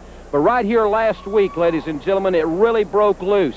The president of the Universal Wrestling Federation, my partner here at ringside, Cowboy Bill Watts, had all he could stand with the Russian flag and this Russian sentiment from Hot Stuff Eddie Gilbert, Korstia Korchenko, and a situation ensued that, well, everybody is talking about.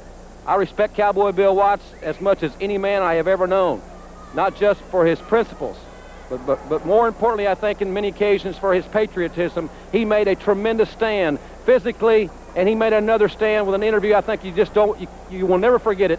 Listen to this. Let's go back in time 1 week. I'm out here in my official capacity. You just tell him to step aside. This argument's between you and I. I don't want the Russian flag being put on anybody.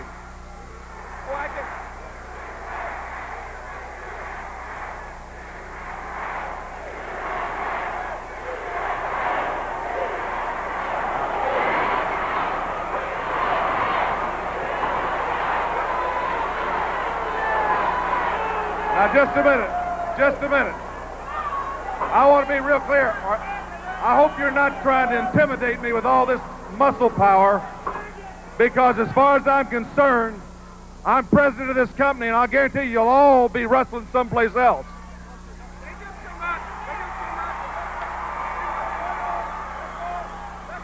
Just keep them back. Just keep them back. Just keep them back then. We can't raise the flag. We can't raise the Russian flag anymore out here. That's right. The flag is not going to be put on anybody else.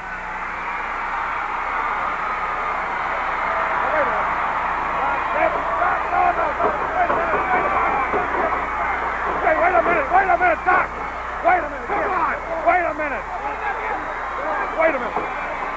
Get it back. And keep your guys back. Keep your guys back. Keep them back.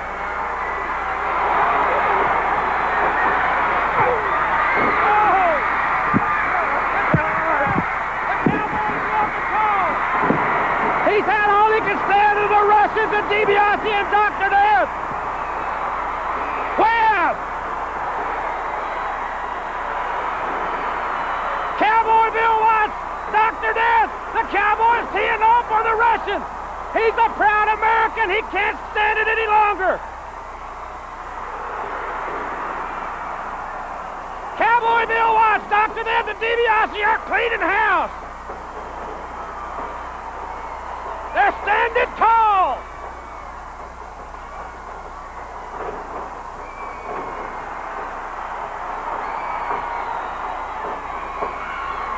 Watch with their right hand to Sting that sends him flying.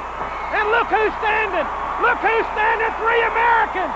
And this crowd in Tulsa is standing. They love it. The big cowboy. He's an American. He doesn't hide it. He is standing tall at Dr. Death and DiBiase. DiBiase's putting on the glove, getting ready for war. We've just seen the replay, ladies and gentlemen, of what happened last week here on the Universal Wrestling Federation, the incident that Cowboy Bill Watts got involved in. And now we're at the Watts home in Bixby, Oklahoma, the gymnasium more specifically. Bill, the phone has been ringing off the hook. People have been asking from all over the country, what's going on? You lost your temper last week, no doubt about it. Where do we go from here? Well, let me tell you, I've always had a temper problem. Anybody who knows me knows I got a temper problem. And I'm telling you, when you're talking about America and Russia, I get hot real quick. I remember when Doc, when I was scouting him, and I went down to OU, and the last match, the Russian heavyweight, and Doc was geared up, and the OU crowd was screaming, and the Russian heavyweight forfeited because he looked over in Doc's eyes and saw that he couldn't handle what was going to be across the mat from him. You see, Russians are that way. They don't ever start anything unless they got the odds in their favor. Big, tough Russia jumping Afghanistan. with their mule carts and their ancient artillery and stuff like that. They're really big, tough guys. So I got a sore problem with Russians, and so does Doc. And I'll tell you one other thing. As long as there's blood in this heart beating through these limbs, nobody's going to come walk over me. And I told you when I saw what happened at the Superdome with Doc that it burned my fanny. And sometimes, I don't care what, when you're the president of something, the passing the buck stops at the top, not at the bottom. And Doc, I've seen him get the shaft with these Russians jumping him, and it's just more than I can stand. So they want to fight? Let me tell you, I did. I retired from wrestling in the last Stampede, and I've kept this T-shirt. It was a great moment. And I'm not coming back to wrestle, Doc.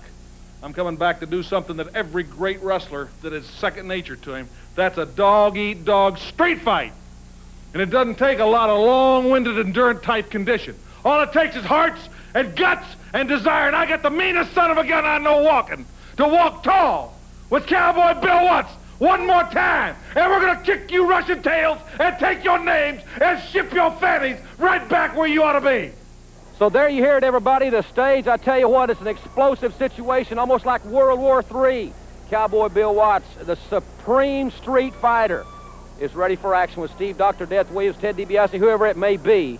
But next week, ladies and gentlemen, right here on television, I've been informed that Ivan and Nikita Koloff will be right here on television next week, and they're going to join their comrade Korchenko to make a statement about what Cowboy Bill Watts had to say. And we'll tell you more about that as the hour progresses. We got a lot of more great action coming your way, and we'll have it for you right after this brief.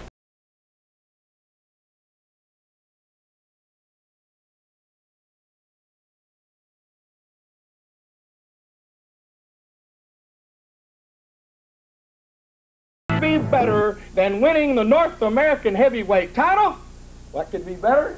What could be better would be winning the Universal Wrestling Federation heavyweight title and being part of history right here in Houston, Texas at the Sam Houston Coliseum, which we will be part of. Now, Dr. Death Steve Williams is going to be our first opponent in a one-night tournament to decide the champion. So we're going to love this. We're going to boot Steve Williams right out of the tournament. We're going to go right on one by one. We'll get down right to the end. We're going to hold the big flag up. Korchenko will walk in the ring. He's going to put whoever it is. We do not care. He will put them down. The 1, 2, 3. They will give us the belt. I will take the $100,000. And then we are going out in Houston, Texas, and showing the people there the biggest party, the biggest time you've ever seen. We're going to celebrate, and we might even give Mr. Gorbachev a nice phone call and tell him you won. A tournament to end all tournaments. Because it's the creation of history. Universal Wrestling Federation Heavyweight Championship. And it means more people in Houston than any World's Championship, because it's the universe. And when you talk about the universe, you talk about one man. It's Kamala, the Ugandan giant. And I can't think of a better institution, a better company, a better anything than Devastation Incorporated, because I want the first UWF belt. And people all get it, because in the Bayou City, when the general tells you something, you go to the bank. And I just hope it can be Hacksaw Duggan, or Ted DiBiase, or DiBiase, or whatever his name is now. Well, let me tell you right now, in Houston, the new UWF champion will be the 8th wonder of the world, not Andre. You're hot right now because of the Rockets, because of the Astros. Well, the hottest thing, the sensation of the nation, is now here. The $1 Million Kids. That's right, the Fox that rocks. The boys that were born on Bad Street. And we're coming to Houston for one thing, the all-night tournament for the UWF title. And the first seedings, the first parents, I'm going to take that little sissy punk Terry Taylor and rock and roll a beat on his head. Buddy's going to take care of goofy-eyed Duggan. And then Bam Bam's going to take Coco Beware and kick his behind. Because you understand this, Houston, we beat up everybody we've ever faced. And they didn't pay us $1 million to stop now. And you can tell, I ain't getting older, I'm just getting better. So put it in your bank, put it in your pipe, smoke it any way you like it. When the thing is settled, we got 3-on-1 chance, we'll have that belt. Hey man, Houston, here we we come in the Sheepherders match. Houston, here we come in the barbed wire and the cage. The Sheepherders match, the one where the Sheepherders spill the most blood, the most bad type of match in professional wrestling today. And Fantastics, as we get those pretty Yankee bodies of yours and tear them to shreds on the barbed wire. Shreds! Think of the universal belt you stole off us.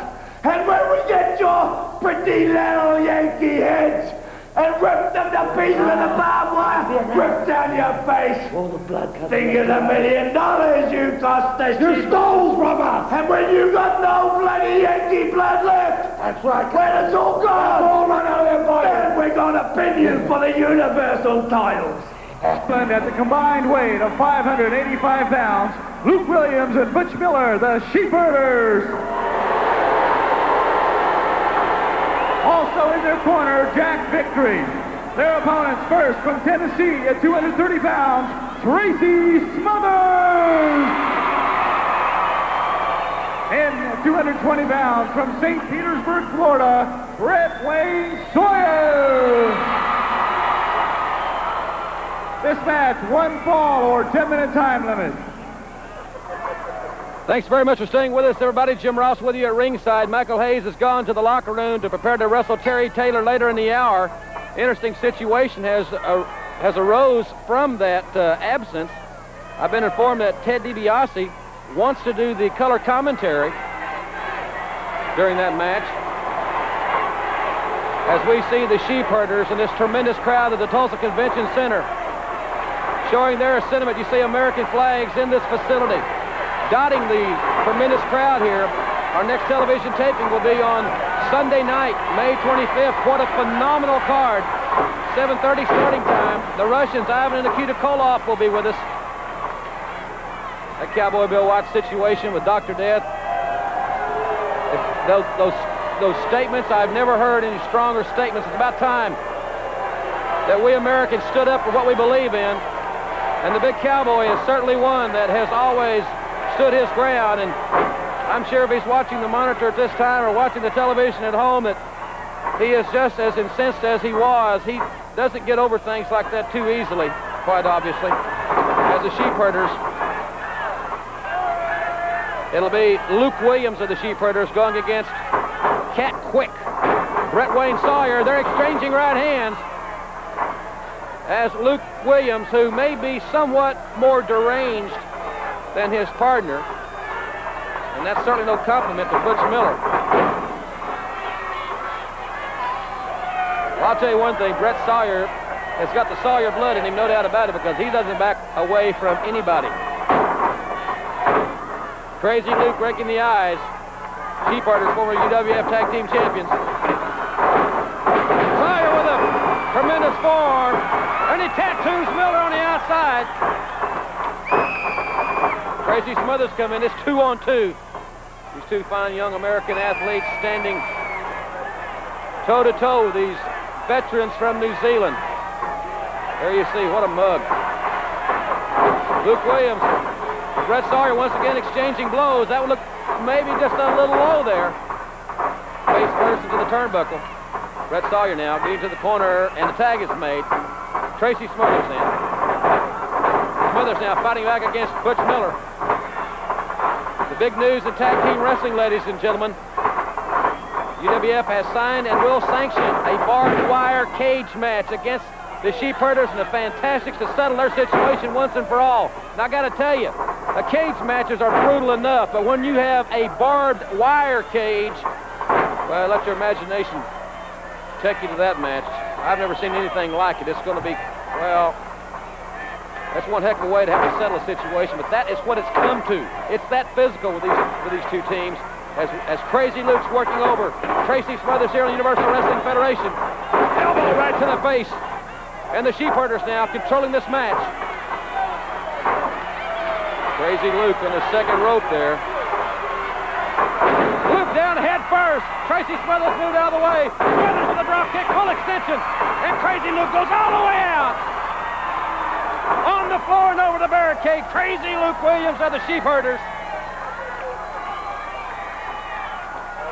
There's Jack Victory. Lady Maxine, as you may well have noticed by now, how could you miss her? She was there, not at ringside. Boy, was she